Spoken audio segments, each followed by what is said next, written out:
Okay, so I'm going to read you something from the book of Job. And this is God harassing Job. So I don't know if you know the story of Job, but it's a very interesting story. And basically what happens with Job is that God and the devil have a bet, which seems a little, on the unreasonable side for God, but he gets to do whatever he wants. So he has a bet with Satan, roughly speaking, and he says, well, Job, he tells Satan that Job is a good guy and that he's faithful to God. And Satan says, yeah, let me at him for a while. I bet you we can do something about that. And God says, roughly speaking, no, you can torture him all you want. He's going to stay faithful. And Satan says, well, we'll have a bet on that. And so God hands him over. And what happens to Job? It's like everything terrible that you can imagine then happens to Job, right? All his family dies. All his possessions are destroyed.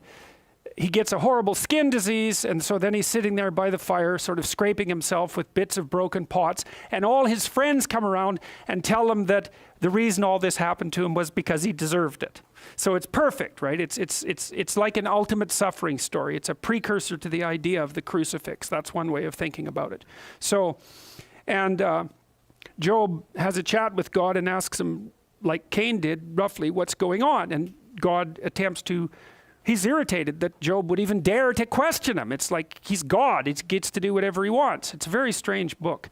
Anyways, this is one of the things that God says to Job. Well, God is trying to justify himself, I would say, to Job. And the reason I'm telling you this, you see, is because, so imagine that you're trying to analyze a literary work. You might say, well, where's the meaning in the literary work? And the answer is, it's in the words, word by word. It's in the phrases. It's in the sentences. It's in the relationship of the sentences to each other. It's in the relationship of the sentences within paragraphs. It's in the relationship of the paragraphs within the contexts of the chapters. And it's in the relationship between the chapters and the whole book, and then the book in the whole culture. So you can't, it's not easy to localize the meaning. It exists at all those levels simultaneously, and they all inform one another. And what that means, and it's even worse in a book like the Bible. I want to show you a picture. This is an amazing picture. So let me tell you what this is. So the Bible is the world's first hyperlinked document. That's a good way of thinking about it. So what you have here, so what you see at the bottom, there's a line along the bottom, and then there's small lines coming down from it, okay? Each of those, the line has dots on it. Each dot is a verse, okay? And then there's a line associated with the verse that's of varying length, and the length corresponds to how many times that verse is cross-referenced somewhere else in the document. And then these rainbow-colored lines are the cross-references. So now that's really worth thinking about. So then you think, well, that book is deep. Well, why is it deep? Well, it's because every single thing in it refers to every other thing. It's connected like your brain is connected. Like it's not a linear document. And the thing is, a book is a very strange thing, right? Because when you, or even a story, because when you lay out the story, in some sense, you're like God. You're outside of the space and time of the story. And so you can adjust the end to make the beginning different. You know, how if you watch a movie and then it's got a surprise ending, it changes the beginning. You thought the beginning was one thing, but it isn't. It's something else. Well, when you lay out a story, you can fiddle with the story anywhere in the story.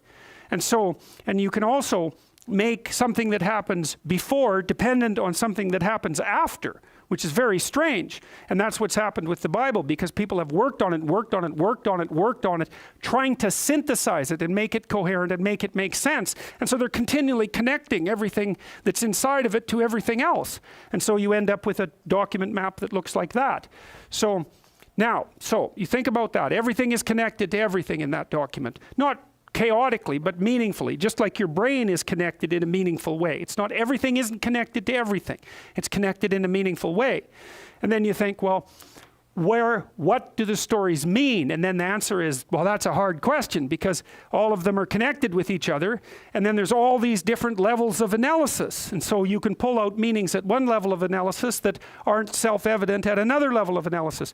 Just like if you're listening to a complex piece of symphonic music, you can follow a bass line, or you can follow the strings, or you can follow the horns, and they're all harmoniously interrelated, but they're also separable. Okay, so there's an image that lurks in the Old Testament, and the image is the same image, it's roughly the same image as the image of Marduk confronting Tiamat. So for example, at the beginning, God makes, here's how the beginning goes. In the beginning, God created the heaven and the earth. And the earth was without form and void, and darkness was upon the face of the deep.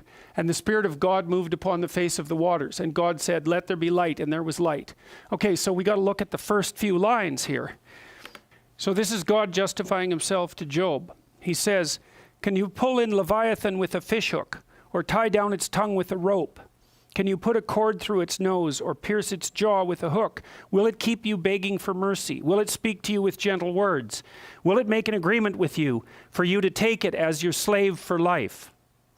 Can you make a pet of it like a bird, or put it on a leash for the young women in your house?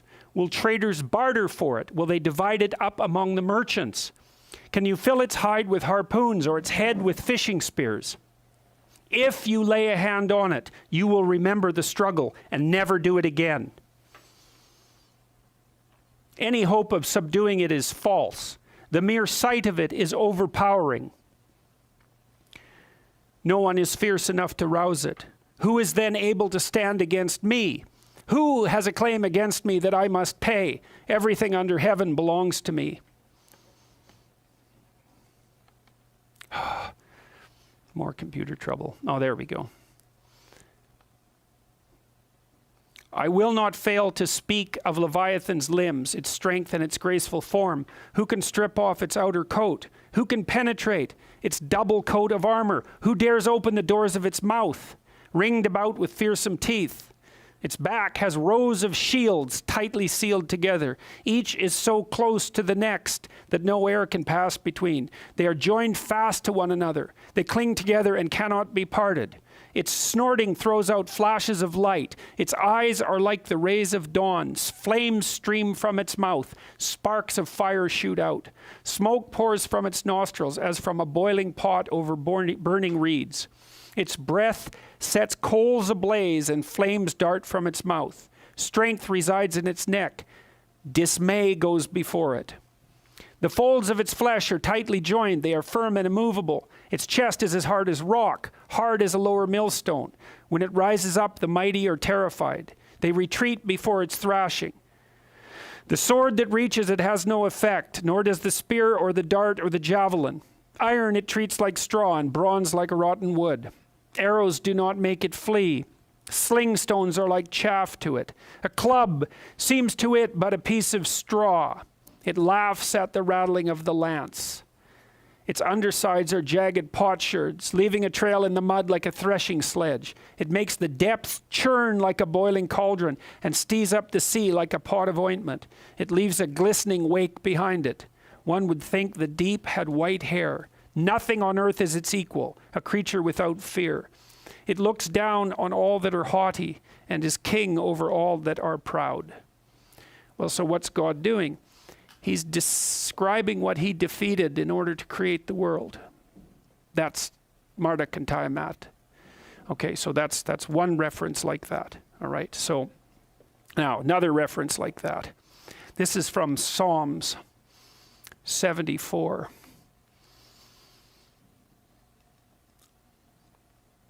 Yet God is my king of old, working salvation in the midst of the earth. Thou didst break the sea in pieces by thy strength. Thou didst shatter the heads of the sea monsters in the waters. Thou did crush the heads of Leviathan. Right, that's the creature that we just heard described.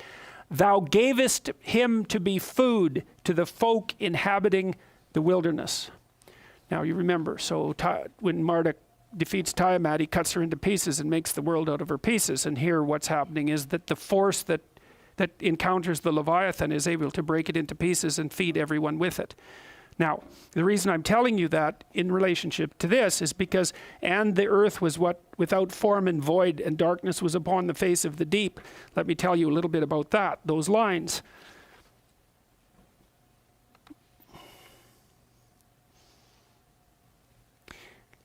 Before God begins to create, the world is tohu wabohu. That's from the Hebrew. The word tohu by itself means emptiness or futility. So there's a psychological element to that, eh? And that emptiness or futility in some sense is what you confront when you're trying to extract your life from the world. It is used to describe the desert wilderness as well. Tohu wabohu, chaos, is the condition that bara, ordering, remedies. Okay, so there's the idea in the first verses that this initial chaos is being ordered, and the order is what makes the world. So it's standard cosmology. Order emerges out of chaos, and the thing that makes it emerge is the Word of God. Now, darkness and deep, which is tehom in Hebrew, are two of the three elements of the chaos represented in tohu wabohu. The third is the formless earth. In the Enuma Elish, the deep is personified as the goddess Tiamat, the enemy of Marduk. Here it is the formless body of primeval water surrounding the habitable world. Okay, so but we know Tehom and Tiamat are the same word, or at least Tehom was derived from Tiamat. So the idea that's presented at the beginning of Genesis is the same. It's an abstracted and psychologized representation of the story that the Mesopotamians put forward. So Yahweh is Marduk, roughly speaking, going out and conquering the dragon of chaos and making order out of it. And then there are these allusions later, say in Job and in the Psalms, of him doing exactly that, conquering a primordial monster and making the world out of its pieces. Well, so what does that mean exactly?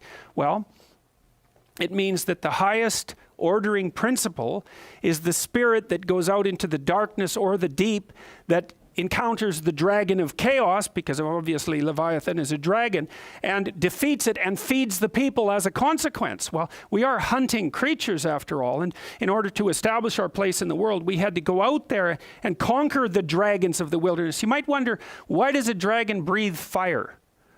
Well, there's a bunch of reasons as far as I can tell. Fire is awe-inspiring. So fire and a terrible predator are the same thing because they both inspire awe. Fire is transforming. But what's a good metaphor for being bitten by a poisonous snake? Well, have you ever seen the wounds that a poisonous snake produces if you're bitten by them? It's like someone took your arm and incinerated it. And so the idea that a snake has fiery breath is, well, let's call it close enough from a metaphorical perspective, right? Now, God is claiming to Job that he's the spirit that clears the wilderness and then builds order out of chaos. And because he's the embodiment of that spirit in some sense, Job has no reason to ever question his moral decisions. It's something like that in the story of Job. But the point, that point we'll leave aside because it's a more complicated issue. The point is that the writers of the Bible are trying to dream up a representation of the spirit of civilization. That's the right way to think about it. You can think of Yahweh as the spirit of civilization. And what is that? Well, it's the thing that encounters the wilderness and makes habitable order, but then it's also the spirit of the order itself. And that's, I think, why in Christianity there's a representation of God the Father, because he's a representation of the culture that's generated after the chaos is ordered, right? You have the spirit that goes out into chaos and orders, and then you have the spirit of the order, and then the spirit of the order and the spirit of the ordering principle have to figure out how to coexist. That's partly what the Egyptians were trying to figure out, right? There's a dynamic relationship between the culture and the spirit that generates the culture. And then you might also ask, should the culture be superordinate, or should the spirit that generates the culture be superordinate? And the answer seems to be, the emergent answer seems to be that the spirit that generates the culture should be superordinate to the spirit of the culture. It's something like that. And that's also why I think that one of the brilliant discoveries, let's say, of Western individualistic civilization is that the group is there to serve the individual, because the individual is the thing that revivifies the group. So each depend on the other integrally. But if you subordinate the individual to the group, then the group stagnates and dies. And so that's a very bad long-term strategy, even though the group and belonging to the group is clearly necessary. You need to uphold the values of the group, but the values of the group should be subordinated to producing the individual who gives the group vision. And the Mesopotamians figured that out. The Egyptians figured that out. We figured it out. We just don't know that we figured it out. And it's not a mere arbitrary supposition. All right.